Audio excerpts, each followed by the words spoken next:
가정폭력 과정, 긴장의 형성, 인지행동, 자기합리화, 후회.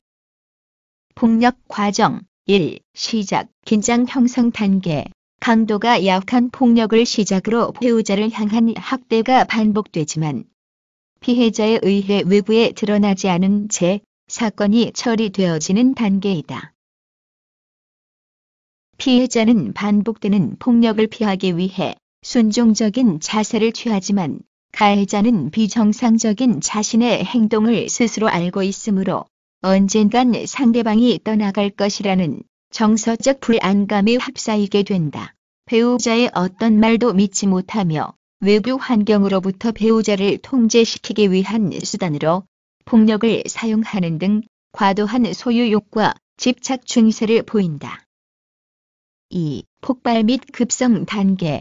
부부간의 긴장이 극에 달하는 단계로 피해자나 가해자 모두 자제력을 잃어버리는 단계이다. 가해자는 감정을 폭발시키는 수단으로 신체적 학대와 언어 폭력을 이용하여 피해자를 궁지에 몰아넣고 피해자 역시 흥분하여 사람을 부르거나 심한 경우 기억 장애를 경험하기도 한다.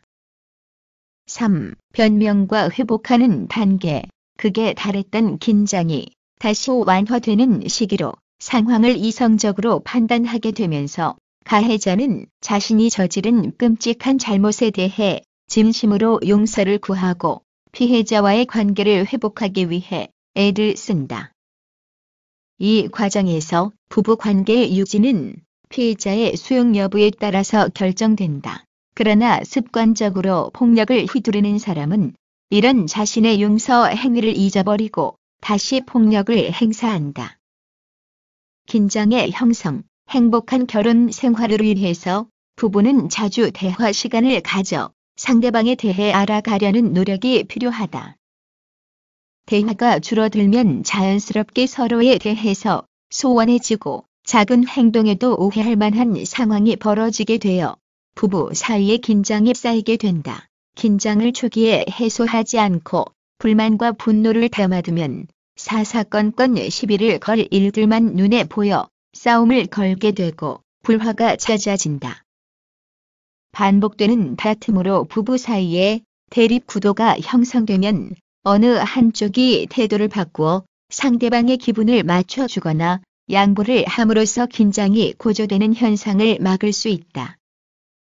긴장이 연장되는 것을 막기 위해 사전 동의 없이 일방적으로 후퇴하는 건 좋지 않다. 이 경우 상대방은 자신과 자신과의 문제에 대해 관심이 없거나 소홀하게 여긴다고 오해를 하게 되어 둘 사이에 일어난 본래의 문제에 서로에 대한 갈등까지 가중시키게 된다.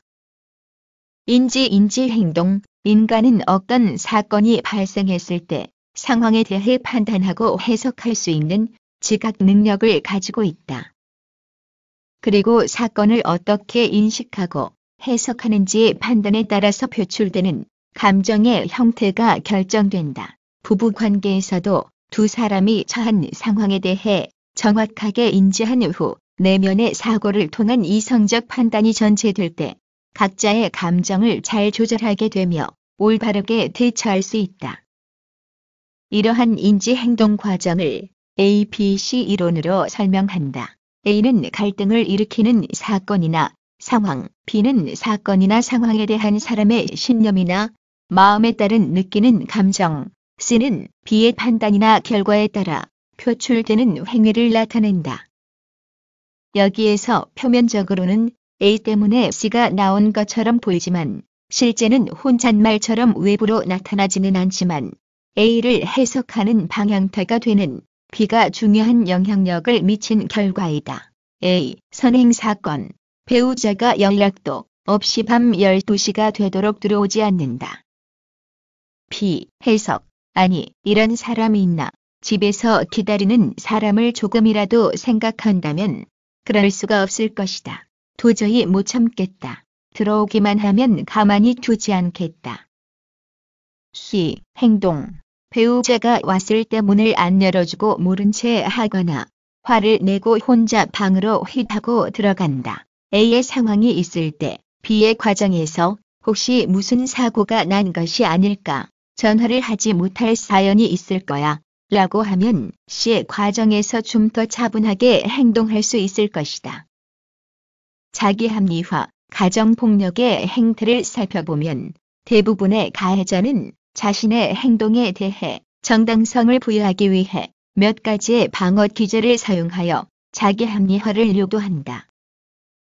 부인, 디나이얼, 객관적으로 일어났던 일 자체를 인정하게 되면 위협이 되기 때문에 그 사실 자체를 인정하지 않는 방어 기제로 과거에 저지른 폭력에 대해 전혀 기억나지 않는다, 내가 한 일이 아닌 것 같다는 등 눈 가리고 하는 식의 거짓말로 상대방의 상처 자체를 묵인해버린다. 억압, 리프레션, 부인은 잊어버린 척하는 것. 억압은 심각한 정신적 위기 상태에서 실제로 기억을 잃어버리는 것이다. 투사, 프로젝션, 자신의 욕망에 의한 충동적 행위 책임을 타인이나 다른 대상에게 전가시켜 자신은 결백하며 오히려 자신이 사건의 희생양이라고 말한다. 일반적으로 상대방인 피해자에게 투사하는 확률이 높으며 자신이 처한 외적, 내적 환경, 운명, 운수 등의 책임을 투사하여 억울한 누명을 쓴 사람처럼 행동한다. 전치, 디스플레이스먼트, 분풀이라고 할 수 있다. 위급한 상황에서 긴장이나 두려움을 해소하기 위해 자신에게 더 위협적인 대상에게 잘못을 돌려 자신이 받아들이기 어려운 감정이나 생각을 다른 곳으로 이동시키는 방어 기제다. 가령 누군가와 싸우고 집에 갔는데 앞에서 꼬리치는 강아지를 보고는 괜한 화풀이를 하는 경우이다. 이처럼 분노의 감정을 강아지에게 전가시켜 본인의 심리적 안정을 유지하려 하려는 행위가 전치이다.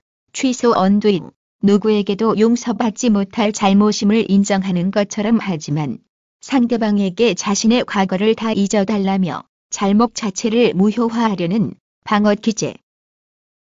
대개 폭력에 대한 치료나 개선에 대해 근본적으로 부정하는 가해자들이 많이 선택한다. 이런 경우 마음의 결정만으로는 습관화된 폭력이 근절될 수 없음을 주지시키고 체계적인 치료를 받을 수 있도록 협조를 얻어야 한다. 그러나 이런 방어 기제를 쓰는 대부분의 폭력 행위자는 치료가 필요 없다고 주장한다. 후회, 가해자는 뒤늦게 자신의 행동에 대한 후회감이 생기어 선물 공세를 한다거나 자신의 잘못에 대해 용서를 구하는 경우가 있다. 진정으로 후회하고 사과하면서 자신의 사고와 행동을 고쳐나간다면 관계는 더 돈독해질 수 있다. 상습적 폭력을 하는 사람에서 이런 행동은 상대와 화해, 행복을 위한 것이라기보다 비난을 우려한 가식적인 마음에서 비롯되었을 가능성이 높다. 따라서 섣불리 가해자의 마음을 받아들이지 말아야 한다. 그리고 이런 행위가 습관적으로 나타난다면 별거를 하거나 이혼 등의 법적 절차를 통해 가시적인 거리를 두는 조치를 고려한다.